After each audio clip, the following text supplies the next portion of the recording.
तो आज की इस वीडियो के अंदर मैं आप लोग को कुछ इसी टाइप की फोटो को एडिट करना सिखाने वाला हूँ। जैसा कि आप अपनी स्क्रीन पे देख रहे केवल लाइटरूम ऐप की मदद से।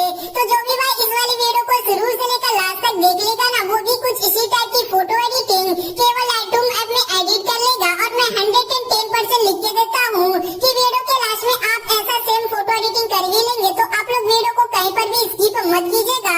और वीडियो के एंड में आपका भाई ना कुछ इस टाइप की फोटो एडिटिंग 1 क्लिक में भी एडिट करना सिखा देगा। और 110% मैं एडिटिंग सिखा ही दूंगा। तो वीडियो को कंप्लीट वॉच कीजिएगा। और उससे पहले गाइस हम लोग क्या करेंगे, अपनी गैलरी से ओरिजिनल फोटो को लेंगे और लेने के बाद सिंपल से इसकी शेयर के आइकन पे क्लिक करके और इस वाली फोटो को हम लोग लाइटरूम के अंदर शेयर कर देंगे। और मैं सीधे लाइटरूम ऐप को ओपन करता हूँ, वहाँ पे आपको सारी प्रोसेस बताता हूँ। तो मतलब गाइस जैसे ही आप लाइटरूम ऐप को ओपन कीजिएगा तो आप लोग के सामने कुछ इस टाइप की इंटरफेस देखने को मिलेगा।